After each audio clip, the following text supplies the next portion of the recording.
कुळाचा विचार करुणाकर ज्ञानाबाई भगतिया भावे शरण जाता भेटी भगतिया भावे शरण जाता भेटी काळी तसे तुझी जन्मव्याधी न पाहे आती कुळाचा विचार भक्त करुणाकर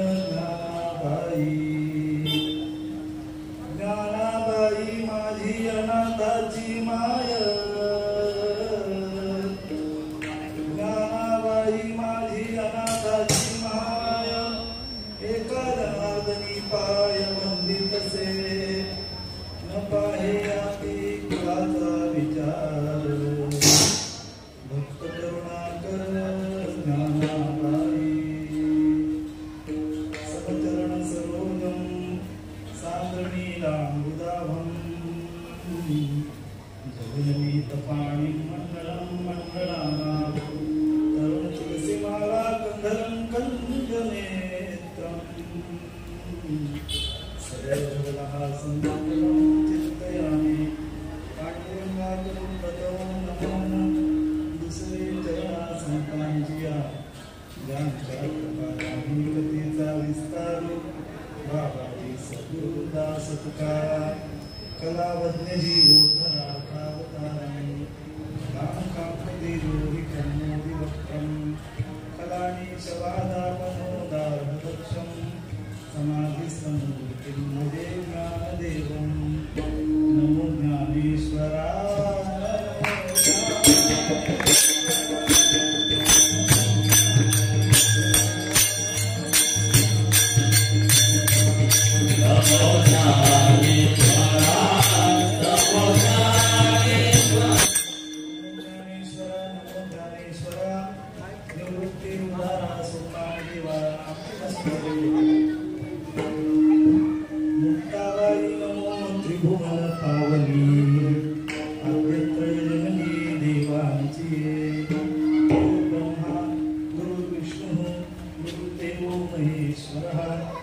साक्षात् परब्रह्म तस्मै श्री गुरवे नमः मस्तके कायावरी यावारकरी संतांच्या मनोगमन मार्गतुल्यवेगं जितेन्द्रियं बुद्धिमतां वातात्मजं वानरयूथमुखं श्रीरामदूतं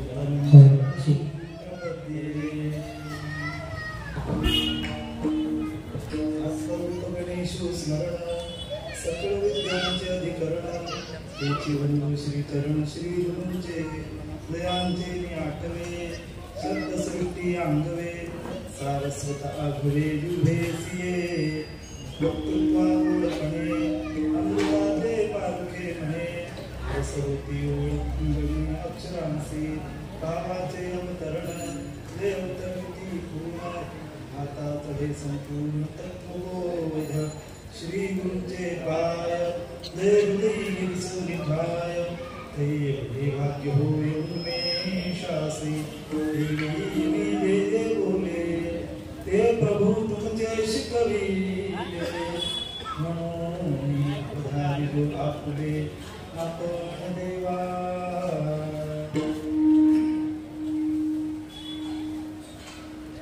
प्रस्तुत कीर्तन रूपी सेवे करतात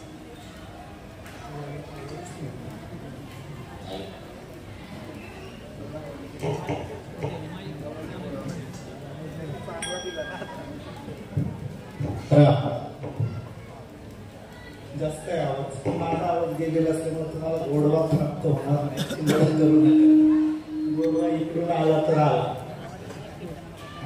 सांगायचं एवढंच माऊली महावैष्णव श्री ज्ञानोबरायांच्या दर्शन करता, ज्ञानोबरायांच्या समाधी सोहळ्या करता निघालेला,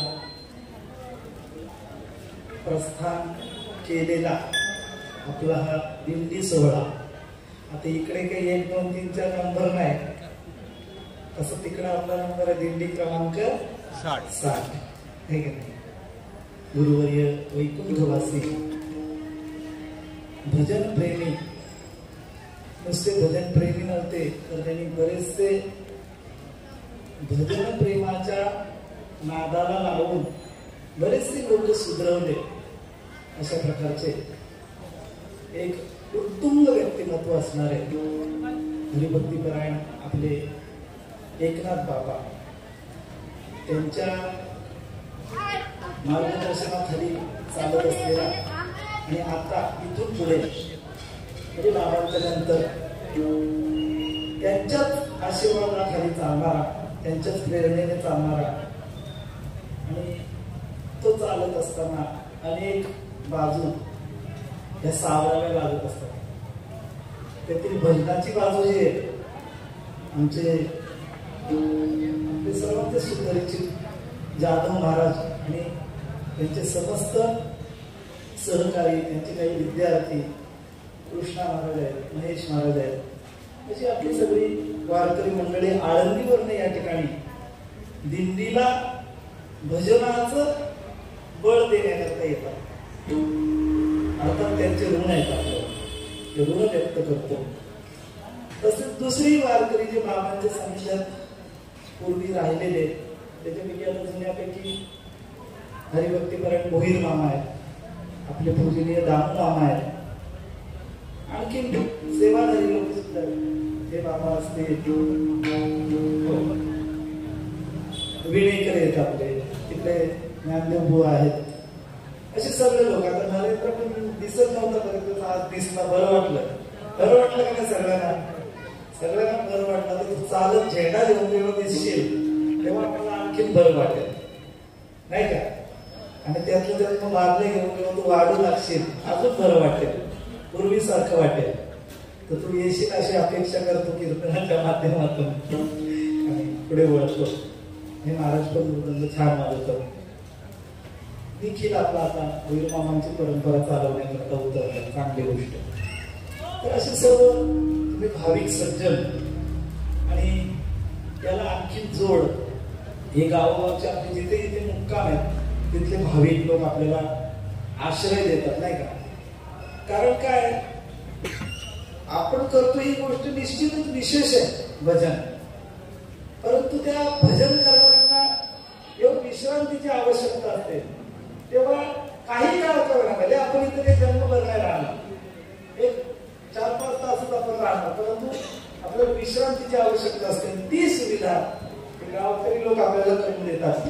अर्थात ते सुद्धा बाबांच्या काळापासूनच या सेवा देतात. आणि ह्या पट्ट्याची एक विशिष्ट आहे, हा जो बेलपाडा वगैरे हा सगळा परिसर आहे ना, हा परिसर वारकरी कदाचित कमी भेटतील पूर्वीपासून, पण भजनाच्या बाबतीत फार प्रेम करणारे लोक आणि त्यामुळे ते बाबांशी जोडले गेले आणि बाबांची सेवा ते आज ताब्यात करतात. अर्थातच बाबांची सेवा मांडण्यापेक्षा बाबांनी करू घातलेली ज्ञानोबरांची सेवा त्याचा वाटा हे लोक घेतात. अर्थात हे लोक सौभाग्यशाली आहेत आणि आपल्यावर त्यांचे ऋण असल्यामुळे त्यांचे ऋण व्यक्त करतो, शुभेच्छाही व्यक्त करतो की अशाच प्रकारे त्यांच्याकडून सेवा होत आहोत. आणि वारकऱ्यांची सेवा करणं ही फार विशेष गोष्ट आहे आणि त्यामुळं एक पारमार्थिक दृष्ट्या या भाविकांना त्याचा फार मोठा लाभ होऊ शकतो. आता दिंडीतलं कीर्तन म्हटलं की तुम्ही मला हे कशाला बाकीचं ओळखायचं पटापट चालीन चुली कुठं हे काय. तर काय आलं, मला काय सुचतच नव्हतं काय करणार काय. आवाज एकदम बसलाय, म्हटलं बघू एक चाल तरी म्हणण्याचा प्रयत्न करू, म्हणजे चाल झाली तर पुढची चाल आपल्याला समजते कशी घ्यायची होती. तर त्या दृष्टीनं आरंभ झाला. तुम्ही सर्व लोक सज्जन उपस्थित आहात. आपल्या सर्वांच्या एकाग्रतेच्या जोरावर, आपल्या सर्वांच्या अवधान बळाच्या जोरावर मला भगवंत श्री गुरु ज्याप्रमाणे प्रेरणा देतील त्याप्रमाणे या अभंगाचं चिंतन करण्याचा प्रयत्न करतो.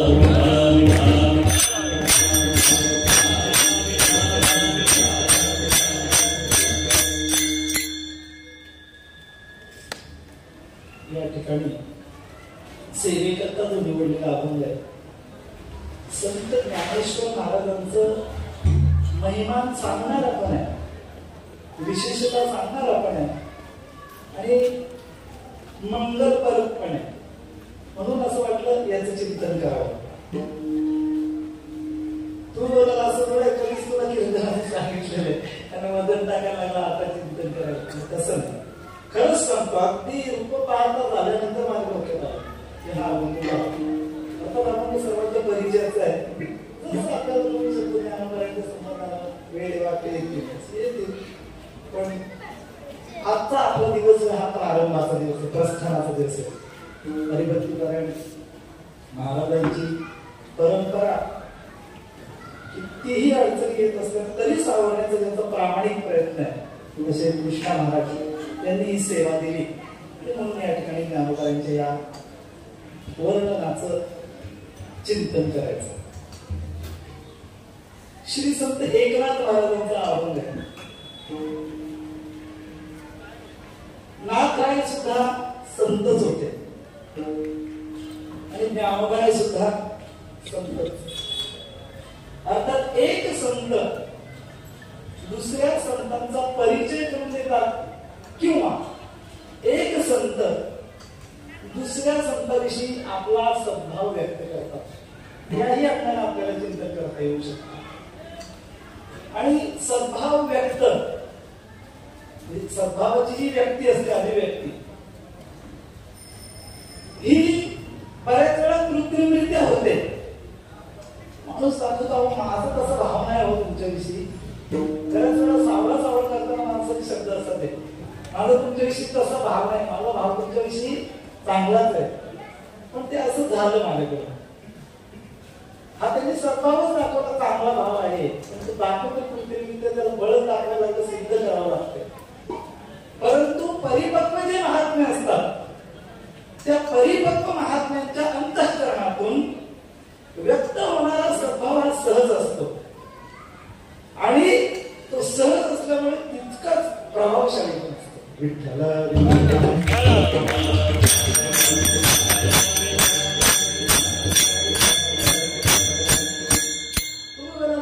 असते का? सहज असलेली म्हणतात प्रभावशाली कशी असेल? उलट खास प्रयत्न करून जी केलेली गोष्ट असेल ती प्रभावशाली होऊ शकते. उदाहरणार्थ मृदंग, सहज एखादा कोणाला तरी पर्सनल मृदंग वाजवा, साथ द्या आणि गायना करता बोलवलं लता दिदींना, सहज ज्याला बोलवले तो काय साथ करणार आहे? पण ज्याला पूर्वीच कल्पना आहे की लता दिदी येणार आहे तर कार्यक्रम साथ तुला द्यायची भजनाला, तो विशेष प्रयत्न करेल ना, सहज नसेल करते. विशेष प्रयत्न करून माणसाचा प्रभाव पडेल त्या कृतीचा की सहज बोला, सहज नाही पडणार. विशेष अशा उदाहरणातून आपल्याला असं दिसतं की विशेष जेव्हा प्रयत्न केले जातील किंवा खास कृत्रिमता त्याच्यात असेल तेव्हा त्याचा प्रभाव पडण्याची शक्यता जास्त आहे सहजपेक्षा. सहज एखाद्याला सांगितलं हा चला तुमचा फोटो काढूया, कसं मालका आहे मुलगा आहे कसा आहे त्याचा फोटो एवढा खास येऊन सांगता येत नाही. पण त्याला सांगितलं हा तुमचा फोटो काढायचा ना आपल्याला 4 वाजता, तो 4:45 वाजल्यापासूनच मस्तपैकी काय राहील, तयार राहील. मला वाटतं रेडी म्हणता काय, बरं रेडी नाही म्हणत काय, तयार राहील. आणि मग फोटो कसा येईल, तयार असल्यामुळं व्यवस्थित, म्हणजे सहजपेक्षा व्यवस्थित पाहिजे नाही का, असं दिसतं आपल्याला. परंतु या सद्भावाच्या बाबतीत मात्र उलट झालं. सद्भाव हा सहज व्यक्त होतो महात्म्यांच्या जीवनातील, साधू संतांच्या जीवनातील, आणि तो सहज व्यक्त होणारा सहजच असल्यामुळे फार प्रभावशाली असतो. कारण की सहज सद्भाव व्यक्त होणं किंवा व्यक्त करणं हे कुठेही घडत नाही. एखादा आपण म्हटलं विशेष तयारी केल्यावर तो चांगल्या प्रकारे सादर करू शकतो वगैरे, परंतु एखादा परिपक्व जर असला तर त्याच्याकरता अगदी आयत्या वेळेवर जरी त्याला सांगितलं तरी सुद्धा तो सहजच चांगल्या प्रकारे सादरीकरण करू शकतो. का त्याच्या अगोदर मी शब्द वापरला, तो परिपक्व असला तर. परिपक्व असल्यामुळे त्याच्याकरता त्याचं सहज सुद्धा विशेष असतं, सहज अभिव्यक्ती सुद्धा विशेष असते. आणि संतांच्या बाबतीत हे दिसतं, संतांचा सद्भाव हा सहज व्यक्त होत असतो. संतांची वचन सुद्धा सहज असतात, सहज. पण काय काम करतात, फार काही काम करतात.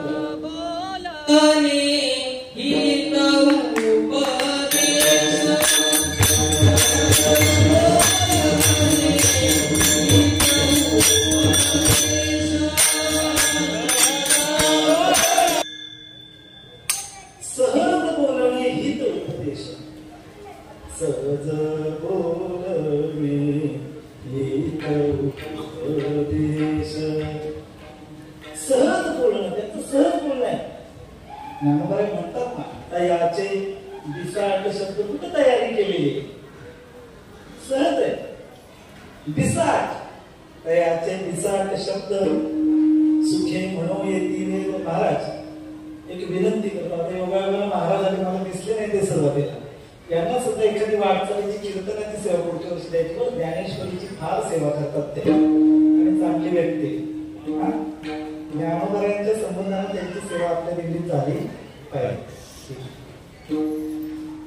तयाचे बिसाट शब्द सुखे म्हणू येती वेद, सहज त्यांचं बोलणं आहे. आणखी निळोबाला सुद्धा एका ठिकाणी म्हणतात, सहज त्यांच्या ऐकता गोष्टी परमार्थ पोटी दुधावे. सहज त्यांच्या ऐकता गोष्टी परमार्थ पोटी दुधावे. ते सहज जरी बोलले तरी सुद्धा कित्येकांचं कल्याण करण्याचं सामर्थ्य त्यांच्या त्या वाणीमध्ये असतं. कारण का तर ते स्वतः परिपक्व असल्यामुळे त्यांच्या वाणीमध्ये सुद्धा परिपक्वता असते, आणि त्यामुळेच ती वाणी फार मोठं काम करू शकते. हा मोठं मी बोलत होतो सद्भाव.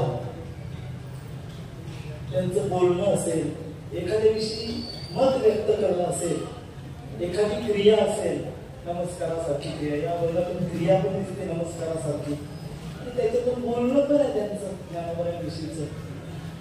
तर हे सगळं जे महात्म्याच्या जीवनातून व्यक्त होत असते सहज. एक ओवी आहे ज्ञानोबरांची. ज्ञानोबराय सांगतात, केली सद्भाव जीवगत, बाहेरी दिसती फाकत, स्फटिक गृहीचे डोलत दीप जैसे. ज्ञानोबरांची प्रतिभा एक विशेष असल्यामुळे त्यांनी उदाहरण दिलं. पूर्वी बत्त्या असायच्या बघा, बत्त्या. कोणत्या बत्त्या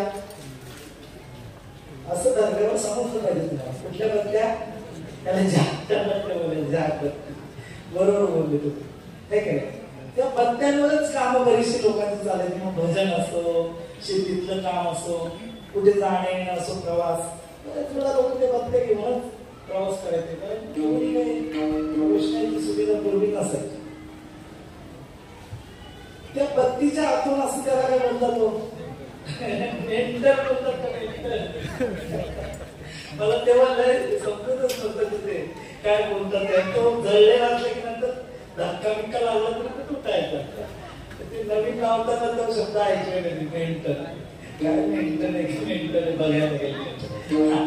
तो लावला जायचा, तो प्रकाशित होतो. पेटवल्यानंतर प्रज्वलित केलं, प्रकाशित होतो. पण त्याचा जो प्रकाश आहे तो ज्या स्वरूपात आहे किंवा जितक्या प्रमाणात आहे त्याच्याही पेक्षा जास्त प्रमाणात त्याचा प्रकाश प्रसारित व्हावा किंवा उपलब्ध व्हावा याकरता काय असायचं, त्याच्या भोवताली काच. तो पंप समजा त्याला प्रज्वलित करण्याचा सहाय्य, पण काच असायची. काच बराच वापरून दिवा तो झाला की काय व्हायचं, त्याला काढणी करायची, ती साफ करून वगैरे साफ केली का आणखी प्रकाश. काच काय करते, असलेल्या प्रकाशाला विशेष करते, ती जास्त प्रमाणात तिला प्रसारित करते म्हणा, चांगल्या रूपात प्रकाश प्रसारित करते म्हणा. ज्ञानोबराई काचेवर थांबले नाही, माऊली म्हणतात स्फटिक, स्फटिकाचं घर आहे म्हटले. एक कुठेतरी शाळा एका गावामध्ये आदर्श शिक्षक लोकांनी चालू केली. अशा प्रकारची शाळा त्या लोकांनी केली, मला गावाचं नाव नाही लक्षात, की त्या शाळेमध्ये एकही रुपयाची ऊर्जा आधुनिक लागत नाही, सगळं नैसर्गिकरित्या, कारण त्यांनी पूर्ण काचेची इमारत केलेली होती.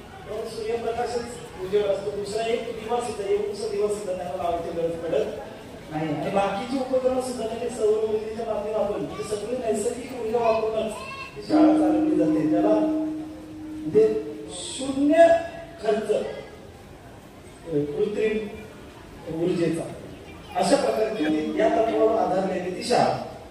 तसाच प्रकार फक्त ही या लोकांचे लोक काचेपर्यंत चालत किंवा आजच्या काळात एवढंच करू शकतात, ते काही सामान्य नाही. एवढं डोकं चालवणं फार चांगली गोष्ट आहे.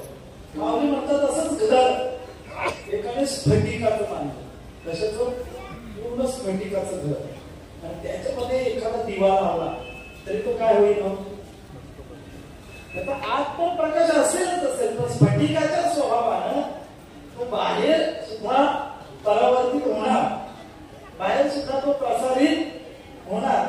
त्यामुळे आपल्या लोकांना तर त्याचा फायदा होईलच, याच्यात वाद नाही, परंतु गृहाच्या बाहेरच्या लोकांना सुद्धा त्या प्रकाशाचा फायदा होणार. त्याप्रमाणे महात्म्याच्या अंतःकरणातील सद्भाव हे जणू काय स्फटिक रूपी गृहामध्ये लावलेल्या दिव्यासारखे, आणि त्यातून ते बाहेर घालतात त्यांचे सद्भाव, आणि काय होतात, आत तर ते त्याला कामी आहेतच, परंतु तुमच्या आमच्यासारख्यांना बाहेर आल्यावर ते कामी येतातच.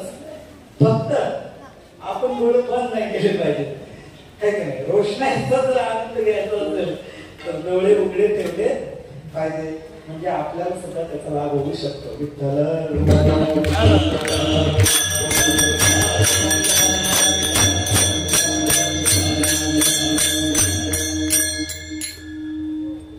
महात्म्याच्या अंतःकरणातील व्यक्त झालेले सद्भाव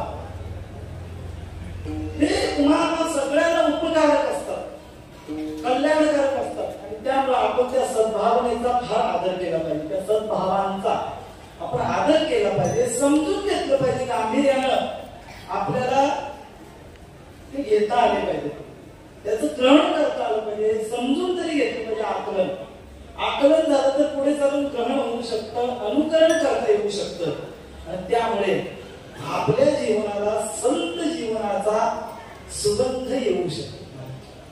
एवढी मोठी ताकद याच्यामध्ये. म्हणून नाथरायांसारखे महात्मे आपला सद्भाव ज्या त्या वेळी व्यक्त करतात, त्याच्यातलाच एक प्रकार म्हणजे आजचा हा अभंग. या अभंगाच्या माध्यमातून श्री संत नाथराय श्री ज्ञानोबरायांविषयीचा असणारा आपला सद्भाव व्यक्त करतात.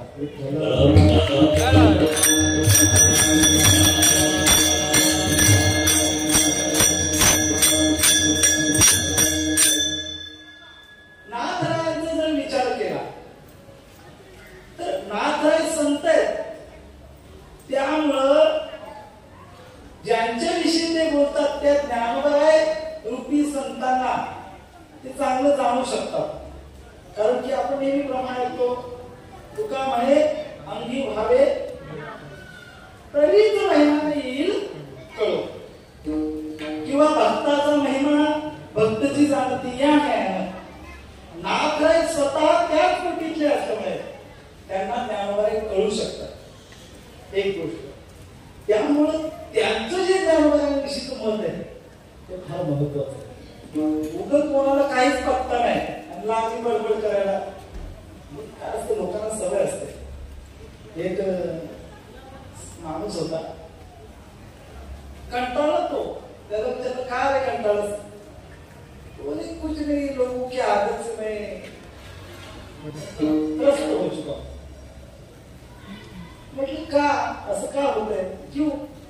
बोले हमारे कान खुले दिखे ही दिखे कि लोग अपना उपदेश पिलाना शुरुआत करते हैं. बस लोकांना सवय असते कान खुले दिसले की उपदेश पार जायचं काय काय, आणि कोणी बोलायला नसतं की आपलं सुरू करायचं, म्हणजे बोलायचं सुद्धा. तर तशा गोष्टीतले यांचं बोलणं नसतं ना, या महात्म्याचं बोलणं तसं नसतं. ह्यांचं बोलणं, या बोलण्याला फार किंमत असते. कोणाला त्रस्त, त्यांच्या बोलण्याला कोणी त्रस्त होऊ शकत नाही. उलट असलेला त्रास त्यांच्या बोलण्यावर जाऊ शकतो. नक्कीच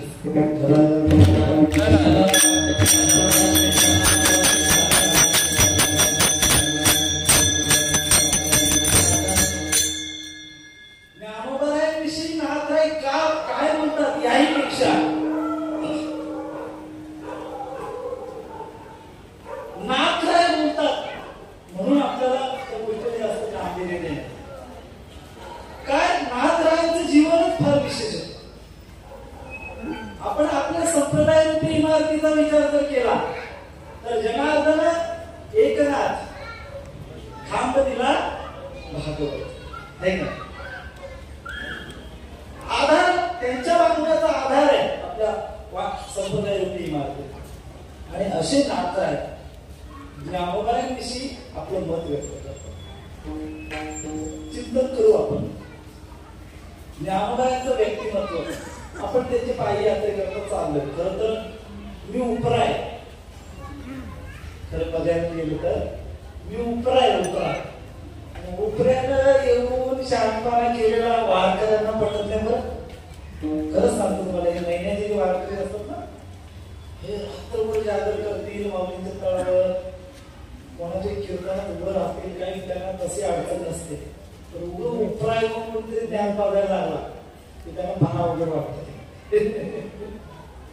तसं माझं बोलणे ते शोभणार नाही. मी उपरात आहे. तुम्ही लोक दिवसभर चालत आलेले आहात. खरं तर मी तुम्हाला नमस्कार करायला पाहिजे. का? कारण की तुकोबारांनी केलं नाही का? नमो उदासीन झाले देह भावा, आळवी देवा तया नमो. तुकोबारा एक म्हणतात, देवाला जे आळवतात तुम्ही आळवीत आळवीतच आले. बरोबर आहे ना महेश महाराज? त्यांना पटला हसायला लागले. नमो उदासीन झाले देह भावा, आळवी देवा तया नमो.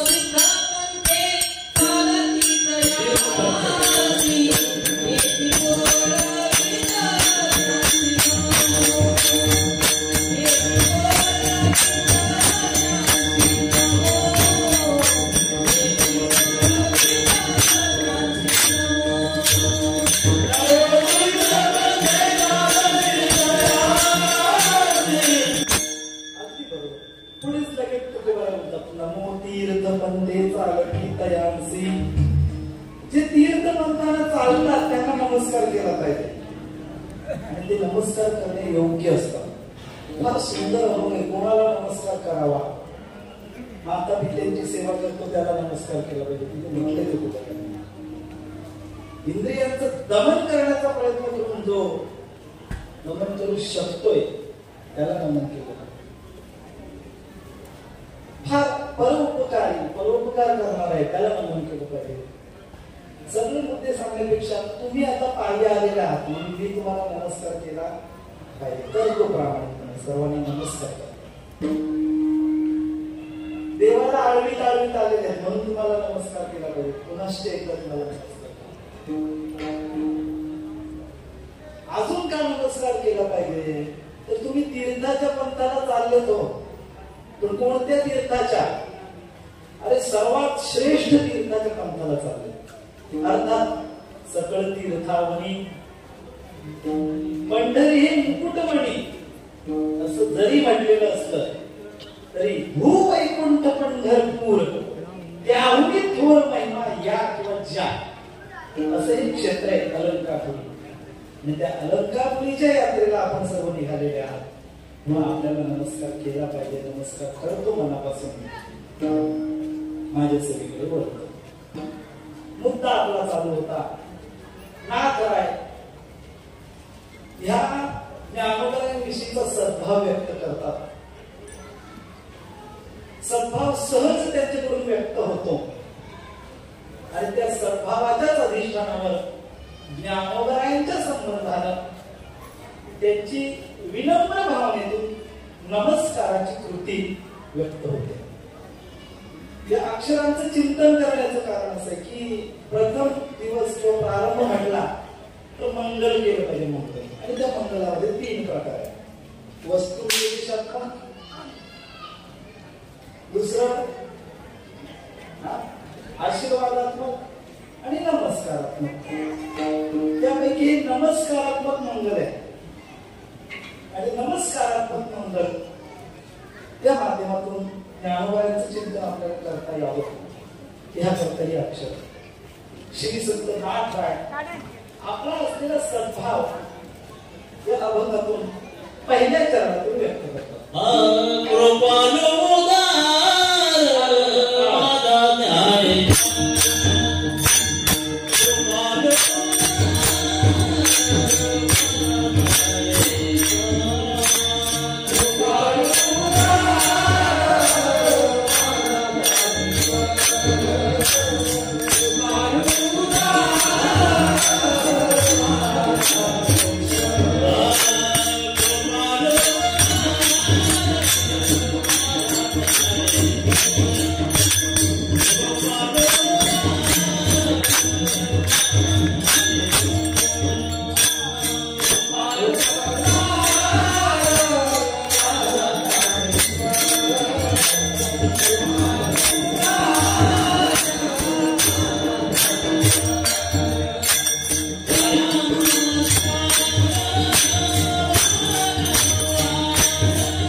ज्ञानोबरायांविषयीचा आपला विनम्रतेचा सद्भाव व्यक्त करतात.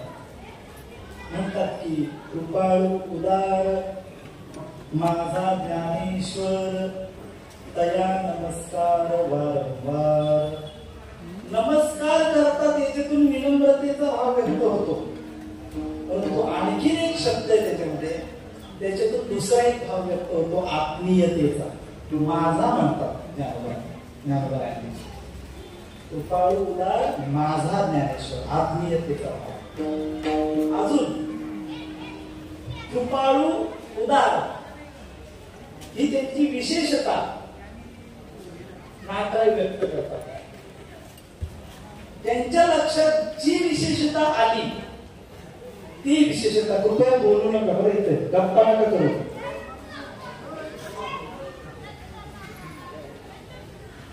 खुर्च्यांवर बसल्यावर हीच अडचण होते.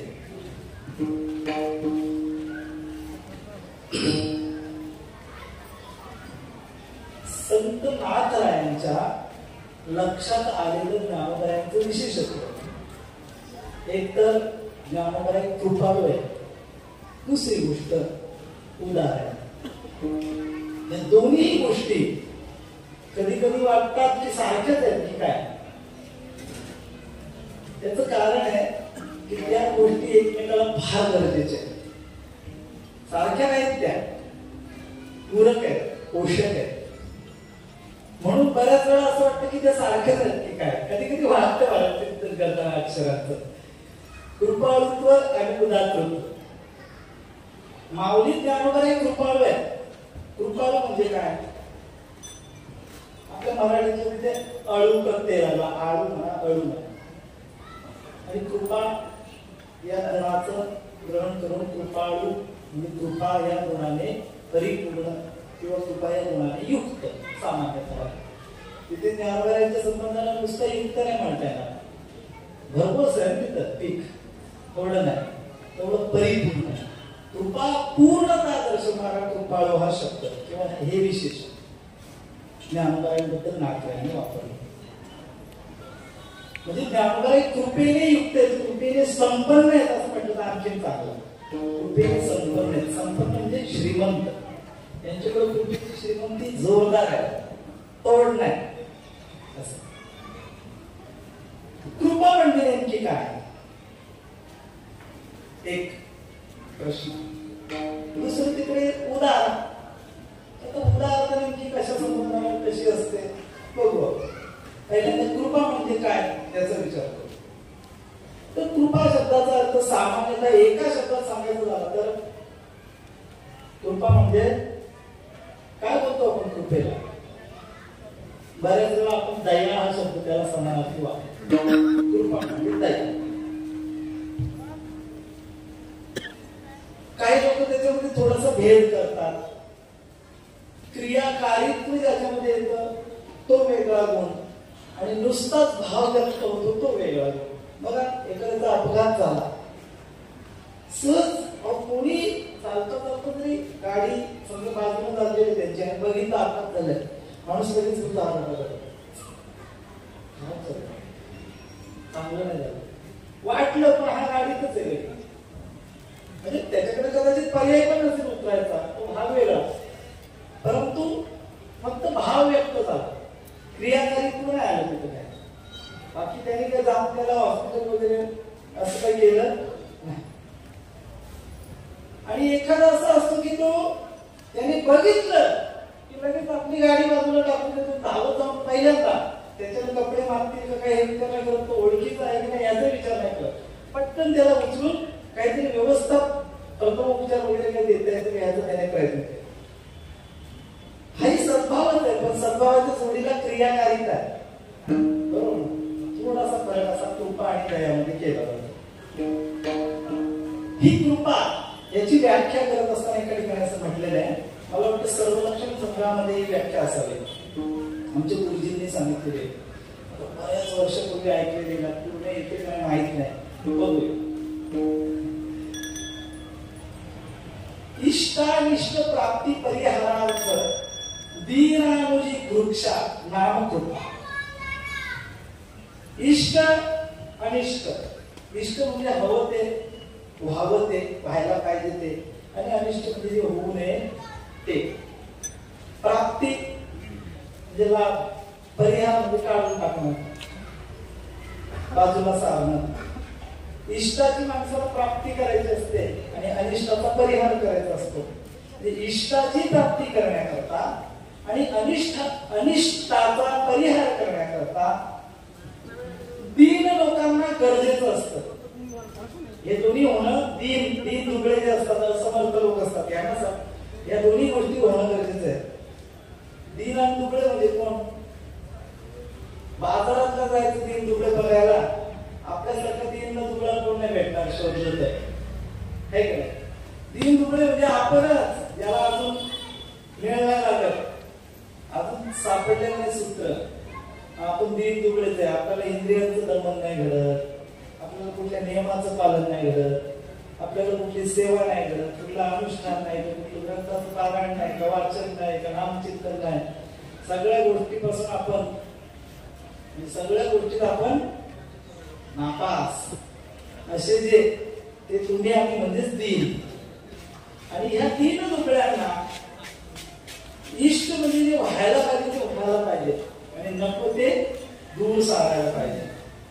ह्या करता स्वतःमध्ये बळ असतं का दीन लोकांकडे, दुबळ्यांकडे? म्हणून तर ते दीन आहेत ना, ते बळ नाही म्हणून दीन आहेत ते. अशा दीन असणाऱ्या लोकांवर अनुजी वृक्षा म्हणजे अनुग्रह करण्याची इच्छा, आपण फार तर म्हणूया सदिच्छा, अनुग्रह करण्याची जी वृत्ती तिला म्हणतात दया, कृपा, क्षमा करा, तिला म्हणतात कृपा. आणि ज्ञानोबा यांच्या ठिकाणी ती आहे असं नाथराय सांगतात. तुला कशामुळे सांगतात? स्वतः ज्ञानोबा ती कृपा प्राप्त झाली. तुमचा अनुग्रह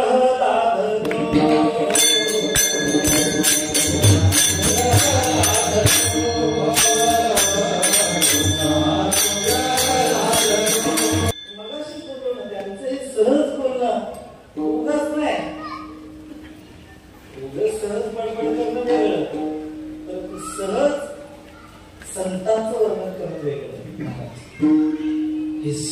इथपर्यंत त्याचं कारण आहे, पूर्वी फार मोठा व्यासंग त्यांनी केलेले या गोष्टीचा, आणि व्यासंग केल्यामुळे सहज आहे. बघा एखाद्याला काही वाजवायला सांगून नौका बघवत असलं तारांबळ उडते की नाही? त्या क्षेत्रात तुम्ही चांगले ज्ञात आहे, नवख्या माणसाची तारांबळ उडते त्याच्यात, पण जो चांगला तयारीचा आहे तो सहजच वाजवतो. ते म्हणजे सहज क्रिया घडण्याकरता परिपक्वताच अपेक्षित. म्हणून नाथराय ज्या गोष्टी बोलतात त्याला फार महत्व. ते नुसतं बोलत नाही ना, नुसतं बोलणारे तुमच्या आमच्यासारखे पोपटपंची करणारे वेगळे, परंतु सद्भाव व्यक्त करणं किंवा समाज उद्धारक सद्भाव व्यक्त करणं ही गोष्ट त्यांच्या जीवनात सहज घडते असे नाथराय म्हणतात. उगच म्हणत नाही, ते म्हणतात तुमचा अनुग्रह लाभलो. त्यांच्या शिवोरीमध्ये हा अनुभव आहे ना मला, ज्ञानोबांविषयीच आपण त्या ओम नमो ज्ञानेश्वरा, तुमचा अनुग्रह लाभलो म्हणतात. पावन झालो चराचरी, नुसता अनुग्रह लाभलो नियम सुरू केला कालपासून महाजपाचा असं नाही. ते पुढे म्हणतात सिद्धीपर्यंत पोहोचलो ना, पावन झालो चराचरी, इतकं मोठं प्राप्त झालं हे अनुभवतात. ते त्याच्याविषयी बोलतात तेव्हा त्याची किंमत आहे. फार विशेष गोष्ट नाथराय सांगतात की कृपाळू माऊली कृपाळू आहे, दीन लोकांवर कृपा करण्याची वृत्ती ज्ञानोबांकडे जाणं. तेव्हा एका महात्म्याच्या मुखातून ऐकलं, शाळेतच आणणार आहे बोलताना सुद्धा. आळंदीमध्येच कीर्तन होतं सद्गुरू जो महाराजांच्या संस्थेमध्ये, महात्मे होते चांगले. त्यांनी फार चिंतून सुंदर केलं. मला 17 कारणं त्यांनी सांगितली अशी ज्ञानोबांची विशेषता, त्यांच्याकडून काय नतमस्तक व्हावं 17.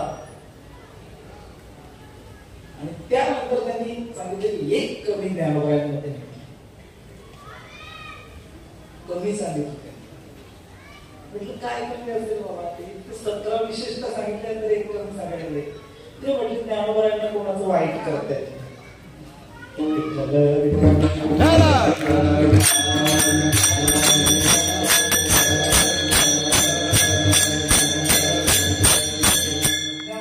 कोणाचं वाईट करतायत कमी आहे त्यांचं.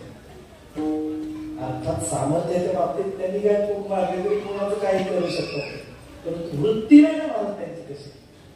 कृपाळू आहेत ते, कृपाळू. आणि तुम्हाला आम्हाला गरज आहे का त्या कृपेची? अरे बोला, तुम्हाला आम्हाला त्या कृपेची गरज आहे की नाही?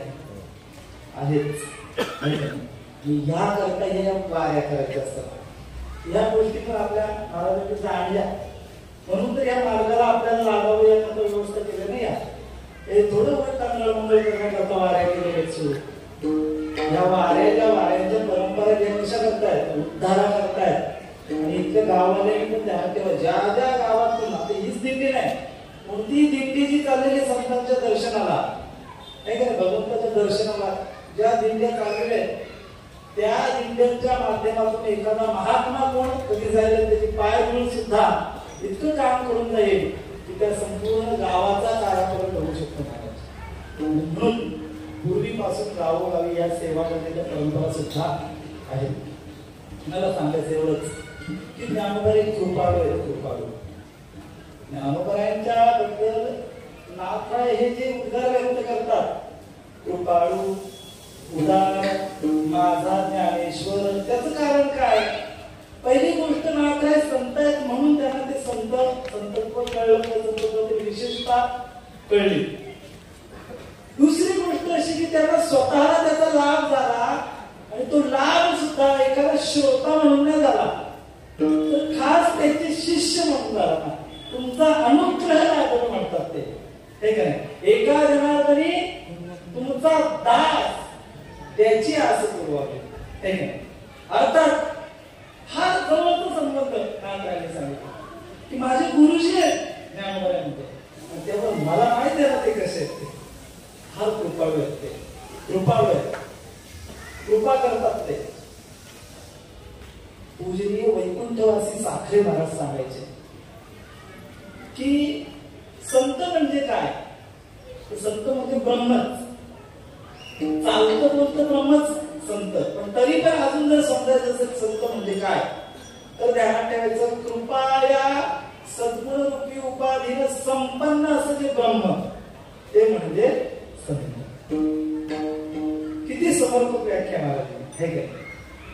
कृपाया सद्गुण रूपी उपाधीनं संपन्न असं जे ब्रह्म त्याला म्हणायचं संत.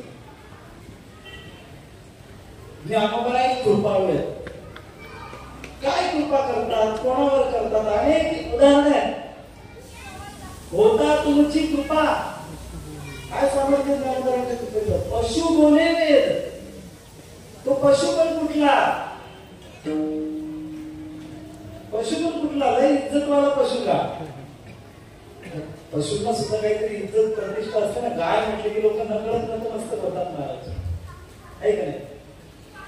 परंतु रेडा म्हटल्यावर काय, त्याच्याकरता उच्चार पण माणसाला हेला म्हणतात सरळ. आणि अतिशय तिरस्करणी व्यक्ती असतील लोक म्हणतात हे हेलगटा होय बाजू. म्हणजे काय, ज्याला बिलकुल सन्मान नाही, ज्याच्याकडून काही. बरं तुम्ही कधी सर्कशीत पाहिलं का असं, सर्कस पाहिजे असेल ना कधीतरी. वाघाला शिकवतात, आहे का नाही, अस्वलाला शिकवतात, अहो डुकरांना पण शिकवतात. हो डुकरांना पण. पण कधीतरी रेड्याला शिकवले तर पाहिजे का तुम्ही सर्कशीत तरी, कधीच नाही. इतिहासात अशी नोंदच नाही. परंतु ज्ञानोबा एक मात्र असे होऊन गेले की असाध्य ते सुद्धा, त्याला पण म्हणतात ना कर्तुम अकर्तुम अन्यथा कर्तुम. बरं नुसतं करून दाखवणं वेगळं हो, पण त्याला नुसतं केलं नाही ना, करण्याला काय होईल सांगता येत नाही. जे न घडू शकतं ते केल्यानं काय होईल सांगता येत नाही. पण तू ज्ञानोबांनी ते न घडणारं असं केलं की ज्याच्यानं त्याचं कल्याणच झालं. नुसतं त्यांचं कल्याण नाही झालं. आता मी त्याचं नाही म्हणत, बरं आता मी त्यांचं म्हणतोय, कारण मला व्याकरणाचं थोडंफार समजतं सद्गुरू महाराजांच्या कृपेनं. मग त्यांचं नुसतं कल्याण नाही केलं, त्यांचं दर्शन आता मी घेतील आळ्याला जावं, त्यांचं सुद्धा कल्याण करण्याचं सामर्थ्य जे आहे त्यांच्याकडे ना, ती ज्ञानोबांची कृपा.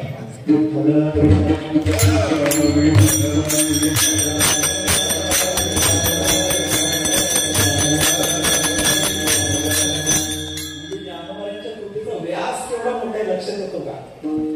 लक्षात नाही ना, आपल्याला पण कल्पना करू शकतो आपण काय व्यास फार विशेष कृपा आहे ज्ञानोबांची. आणि ज्ञानोबाविषयी जो सद्भाव मात्र व्यक्त करतात त्याचं कारण आहे, ज्ञानोबा कृपा या गुणांना युक्त आहेत म्हणूनच नाही.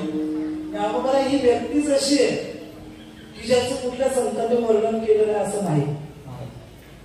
एकूण एका संतांना ज्ञानोबाचं दोन वर्णन केले. हे काही डाव्या विचारसरणीचे लोक आपल्याला टीका करतात धार्मिक लोकांवर, की तुमच्यामध्ये भेद केला जातो, असंच केलं जातं, तसंच केलं जातं. काही काही लोक तर ज्ञानोबांना सुद्धा मानायला तयार नाही डावे लोक. त्यांनी त्या विचाराचं विष असं व्यक्त केलंय, समाजामध्ये पसरवण्याचा प्रयत्न केलाय की ज्ञानदेव म्हणजे ब्राह्मण, जे आपण कुंडली गौरदार हरिविठ्ठल श्री ज्ञानदेव म्हणतो ना, ज्ञानदेव तुकाराम, तर ते ज्ञानदेव नाही म्हटलं पाहिजे, म्हटले बहुजन समाजातील संत नामदेव तुकाराम म्हटलं पाहिजे.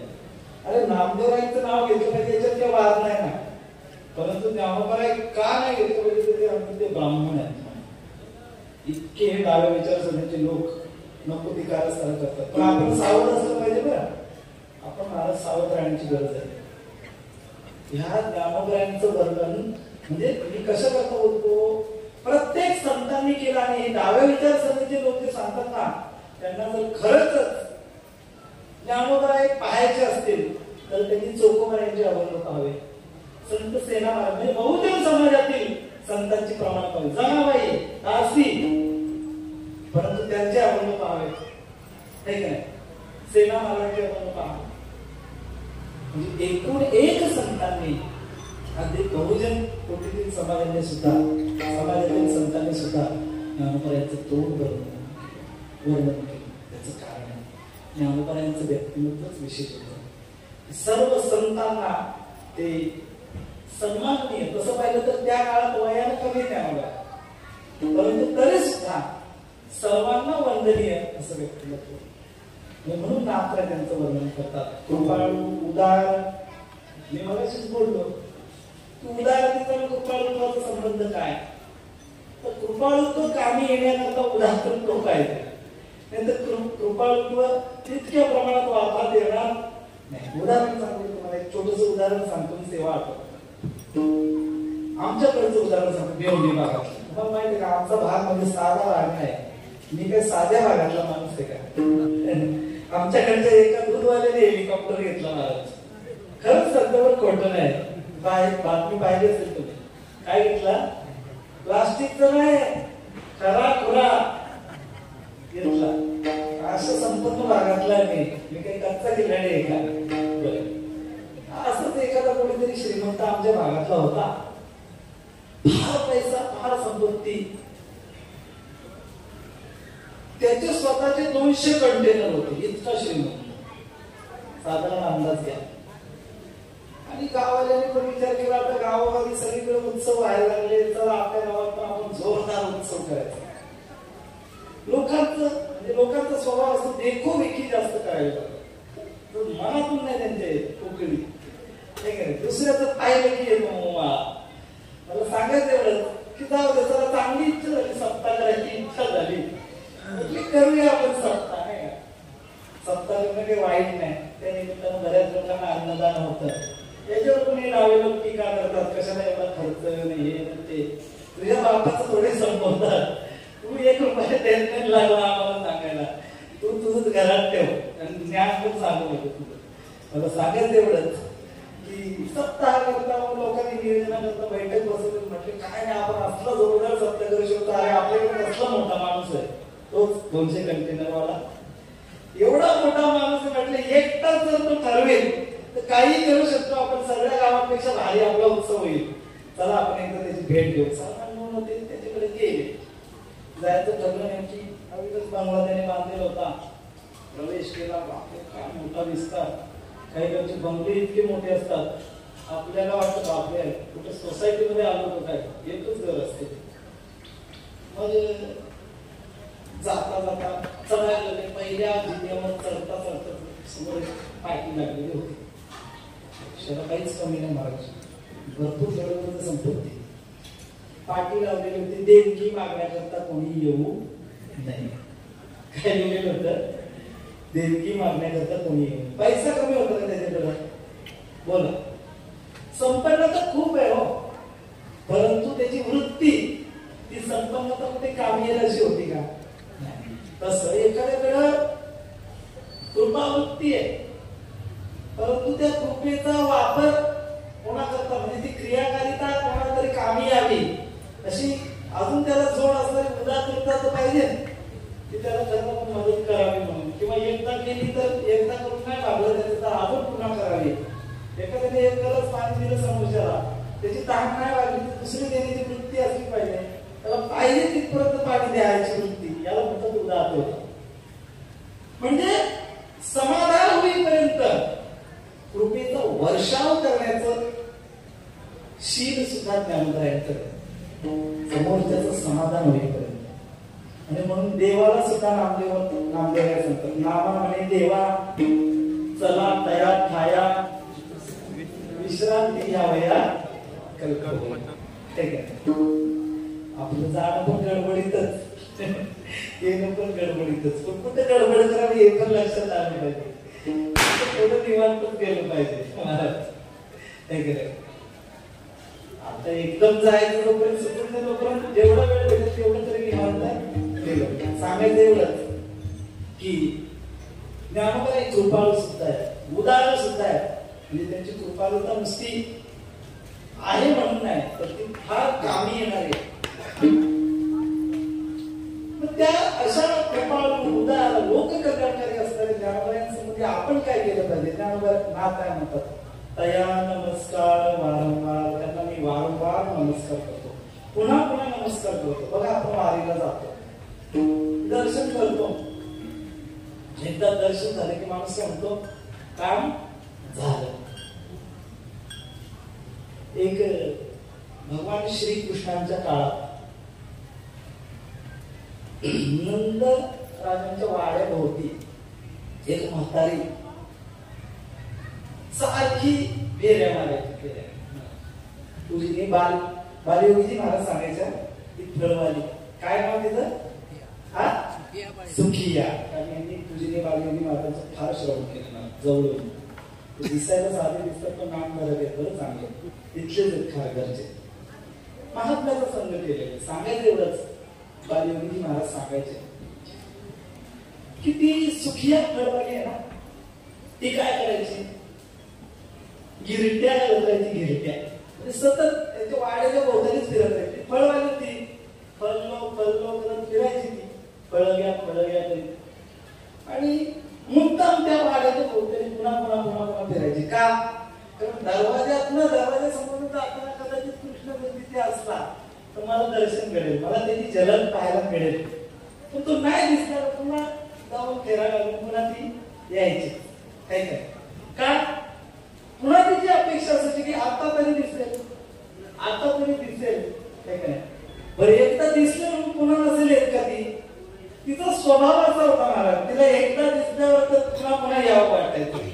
ही अडचण होती. नाही दिसल्यावर तर ती यायचीच दिसावं म्हणून. पण दिसल्यावर या बाबाची किमया अशी की तो सोडत नाही कोणाला. तिकडे ते आहेच आकर्षण म्हणून तर कृष्ण म्हणतात आहे का नाही. आणि त्यामुळं एकदा दर्शन झालं की पुन्हा परत ती फेऱ्या मारायची.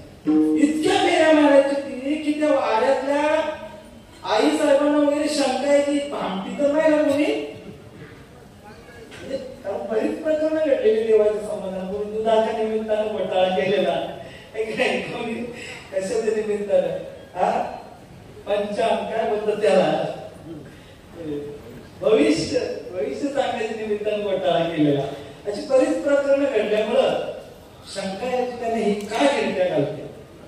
ती बिचारी एवढी सद्भावयुक्त होती, तिला वाटायचं पुन्हा आपण भगवंताचं दर्शन केलं. तसं नाथरायांच्या अंतःकरणात ज्ञानोबायांविषयी इतका भाव आहे की ती एकदा नमस्कार करून त्यांना बरं नाही वाटत नाही. त्यांना असं वाटतं पुन्हा नमस्कार केला पाहिजे, वारंवार नमस्कार करायचे. दया नमस्कार वारंवार. आपल्याला सुद्धा वाटलं पाहिजे. बरं गर्दी असू द्या मग आपल्याला वाटलं पाहिजे की ज्ञानोबाचं दर्शन परत घेतलं पाहिजे. जातो का आपण खरं सांगायला झाले शक्यतो नाही जात. आपला अभ्यासाचं निमित्त असतं, आपण पाठ आहे हे आहे ते आहे, परत नाही जात नाही का. पण अशी आस लागली पाहिजे. बरं ध्यानाच्या निमित्तानं ध्यान करून तरी जागेवर न होईना जिथे असं तिथे केलं पाहिजे. दया नमस्कार वारंवार एकदा करून भागत नाही का? भागत. परंतु जे करतात ना त्यांची अवस्था जशी झालेली आहे की त्यांना पुन्हा करावं वाटतं. खादलीची खावे वाटे या न्याय. एकदा केलं तरी धन्यता होणार आहे, धन्यता प्राप्त करून देणार आहे ज्ञानोबा. एवढी मोठी शक्ती ज्ञानोबांकडे. परंतु तरी सुद्धा ते पुन्हा करतात. आता हे पुन्हा का करतात याचं चिंतन करत असताना त्या महात्म्यांनी 17 कारण सांगितली होती. 17. आता आपल्याकडे 17 मिनिटं सुद्धा शिल्लक नाही, त्यामुळे 17 कुठं सांगायचे आहे का नाही. आणि 17 सांगत बसण्यापेक्षा एकच काहीतरी सांगून थांबू. एकदा मस्तपैकी भजन करूया. विठोबा नाही 2-4 मिनिटांमध्ये आपली सेवा थांबू. सर्वांनी भजन केलं पाहिजे बरं. पण इकडे कोणची वाटे बघा, सर्वांनी विठोबा भजन करा. 1-2-5 मिनिटांमध्ये सेवा आपण थांबू.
विशेषता अनुभवून, त्यांचं कृपाळुत्व, त्यांचं उदारत्व अनुभवून त्यांच्याकडे नतमस्तक होतात. का तर स्वतः संत असल्यामुळे ज्ञानोबांच्या संतत्वातील खासियत कळते. एक दुसरी गोष्ट, ज्ञानोबा साक्षात महाराजांचे गुरुजी आहेत, त्यांचा अनुग्रह त्यांना संप्राप्त झालेला आहे. त्यामुळं त्यांच्या संबंधांना हा सद्भाव त्यांच्या अंतःकरणात आहे. आणि त्यांचं वर्णन करत असताना ते म्हणतात, तया नमस्कार वारंवार. अजून काय कारण आहे? बरीच कारण आहे. ज्ञानदेव वैष्णव मोठा, मोठ्याच्या पाया पडायचं असतं म्हणून नतमस्तक होतात. देवानेही ज्यांच्यापुढे नतमस्तक व्हावं, यांचं वर्णन करावं. देव म्हणे रुक्मिणी हाची एक योगी देखीला नाही हेची ज्ञान संजीवनी प्राण त्रैलोक्यासी, किंवा ऐके ज्ञान चक्रवर्ती भूत व ज्ञानाचीच मूर्ती, असं वर्णन ज्ञानोबांचं साक्षात भगवंताने करावं असे ज्ञानोबा. आणि त्यामुळं त्यांच्यापुढे नतमस्तक नाही व्हावं तर काय, कारण जेथे दिव्यत्वाची प्रतीती तेथे कर माझे जुळती असा सद्भाव माणसाचा असला पाहिजे ना. नाथरायांमध्ये सर्व लक्षात आलं.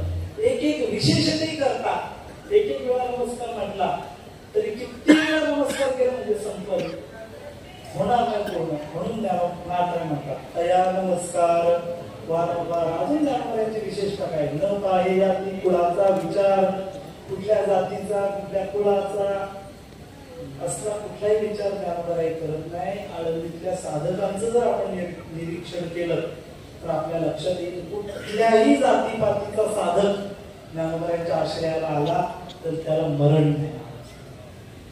पूर्ण आश्रय साधकांचा माय बाप दर्शने हरी लाभ, सर्वाभूती सुख रूप ज्ञानोबा माझा.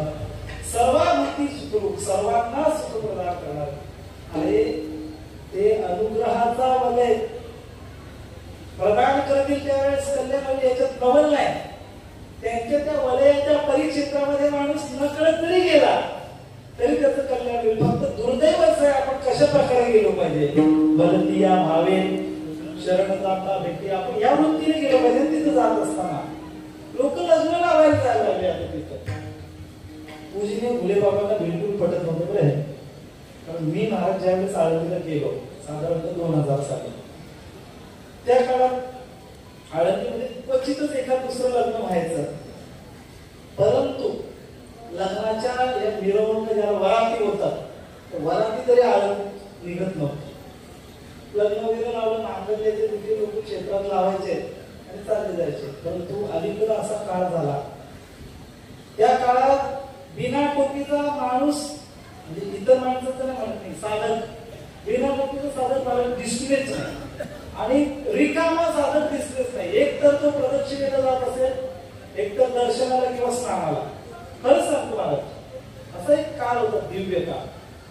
त्याच्यानंतर ही घाण इतकी व्हायला लागली की काही वेळा आपल्यातली माणसं सुद्धा तिथे वरातीत नाचणं इथपर्यंत खाली प्रकार झाला. फुले बाबा बोलायचे ध्यानात ठेवा, ही मुक्तीचं स्थान आहे. हे स्थान काय, सिद्ध साधकांचे स्थळ, सर्व तीर्थ आहे जी मूळ वास केली आहे नित्य काळ तरी महादोष हरतील. या ज्ञानदेवाचे नित्य नाम घेती वाचे बुद्धरती दयांची सकळ मुळे नित्य अनुष्ठाने तीर्थी त्याचे पूर्वी उद्धरती. एकट्याच नाही म्हटलं महाराज, पिढ्यान पिढ्या जे का अन्नदान करती ते पावती वैकुंठ राज्य. ठीक आहे, इंद्रायणी स्नान करीती प्रदक्षिणा ती यातना सकळ त्यांच्या. त्याच्या शेवटी म्हटले सेना म्हणे त्यांचे धन्य झाले जिणे, ज्ञानदेव दर्शने मुक्त होते. कोपरेकरांना विनंती आहे की दिंडी पोचेल, जर चालताना आपल्याला आलं पूर्ण तर शेवटी तरी या, नाही का. प्रसादाची राहण्याची सगळी व्यवस्था धर्मशाळेत आपल्या आहेत. ज्ञानोबांचं दर्शन करण्याकरता अवश्य येत चला, नाही का. हा आमच्या दिंडीतर्फे आपल्याला संदेश असेल. आपण येत पण असाल, म्हणजे येत नसतील त्यांना सांगा आणि ज्ञानोबांच्या वारीला अवश्य आलं पाहिजे. कारण का इथे सगळे येतात ना, नाही का नाही. निळामणी जाणवणी संत येते धावत प्रतिवर्षी, आणि जो येतो त्याला फायदा काय? यात्रे अलंकापुरा येते ते आवडती विठ्ठला. देवाचे प्रिय होतो, देवाचे प्रिय होतात जे कोणी ज्ञानोबांच्या यात्रे करतात, ज्ञानोबांचे दर्शन करतात, ज्ञानोबांच्या सोहळ्यात सेवा करण्याकरता म्हणून याच्या वृत्तीने येतात. ठीक आहे. भरतिया भावे शरणदाता भेटी, पाडी तसे तुटी, जन्मव्याधी त्याचा बेडा पार करतात. आणि शेवटी ज्ञानोबांच्या विषयी अतिशय जवळचा भाव मात्र व्यक्त करतात. अहो कसे होते ज्ञानाबाई माझी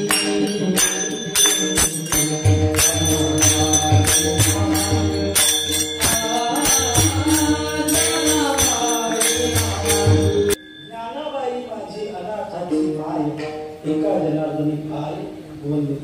सुरुवात पण नमन आणि शेवटी पण उपक्रम उपसंहार नमन. म्हणजे ज्ञानोबांविषयी विडंबनतेची भावना, सद्भाव या ठिकाणी नाथ व्यक्त करतात. जसं नाथरायांना वाटतं ज्ञानोबा माझा, तसं आपल्याला पण वाटलं पाहिजे. कारण आपल्याला एरवी वाटतं बंगला माझा, हे का नाही, गणगोत माझं वाटतं आपल्याला, सगळे माझे, माझी रिक्षा. ईश्वर भाऊचे का? ईश्वर भाऊ वाटत असेल माझी रिक्षा, हे का नाही, पण वाटलं पाहिजे ज्ञानोबा माझा. संतांविषयी आपुलकी, आत्मीयता वाटली पाहिजे. आणि असं जर वाटलं खरोखर मनातून, तर आपल्याला कोण आवडू शकतं आपलं भलं होण्यापासून. अर्थात आपल्या उद्धाराची, आपल्या कल्याणाची ती व्यवस्था असेल. म्हणून हा सद्भाव आपण जास्तीत जास्त प्रमाणात लक्षात घेऊन त्याप्रमाणे उतरवण्याचा प्रयत्न आपण जर केला तर निश्चित आपलं कल्याण होऊ शकतं. या अक्षरांचं चिंतन करताना खरं तर अजून लवकर आठवायचं होतं, पण मला बोलता मध्ये लक्षात नाही आलं. अजून लवकर आठवलं होतं 8:30, पण गडबड झाली आणि यांनी पण सांगितलं 9 पर्यंत होते. शेवटी त्यांच्या म्हणण्यानुसार व्हायला आलं ते. पण जास्त वेळ घेतल्यानंतर मी मगाशीच म्हटलं मी उपरे आहे, उपऱ्या माणसाने जास्त वाटवते, तरी सुद्धा माझ्याकडून झाली म्हणतो. मी खरंच सांगतो, मुद्दाम करण्याच्या वृत्तीने नाही केली, पण झाली. त्याबद्दल क्षमा असावी. आणि जेवढं काही योग्य असेल नाथरायांच्या शब्दांच्या आधारे आपल्याकडे प्रगत करण्याचा प्रयत्न केला, त्याचं मात्र अनुकरण करण्याचा प्रयत्न आपण करावा अशी अपेक्षा. झालेली सेवा गुरुवर्य वैकुंठवासी एकनाथ बाबा, तसेच माऊली ज्ञानोबराय आणि तुकोबराय साधू संतांच्या चरणी, गुरुजनांच्या चरणी समर्पित करतो. याच ठिकाणी थांबत असताना पुनश्च एकदा ही दिंडी बाबांच्या पश्चात चालवण्याकरता जे जे कोणी सहकार्य करतात, मग ती वाटचालीतील गावं असू द्या, हे काय कुठून आपल्या परीनं पूर्ण फुटाची पाकळी देणगी, अन्नदान या रूपाने सहकार्य करणारे असू द्या, या सर्वांना ज्ञानोबरायांचा आशीर्वाद प्राप्त व्हावा अशी सदिच्छा व्यक्त करतो. आणि महाराजांना सुद्धा लोकांचं सहकार्य मिळून त्यांचा तणाव, कारण कसं गमवायचं म्हटलं अवघड असतं का, थोडं कमी होतो, सहज त्यांच्याकडून ही सेवा घडावी, सहज शब्द मुद्दाम येतो. आणि अशी सदिच्छा व्यक्त करतो. आणि या ठिकाणी माझ्या सेवेला पूर्ण विराम देतो. ज्ञानेश्वर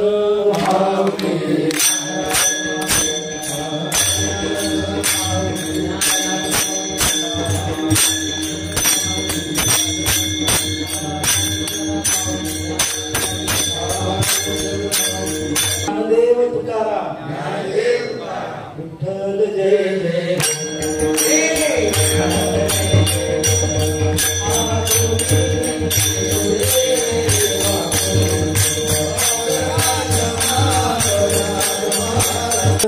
विठ्ठल महाराज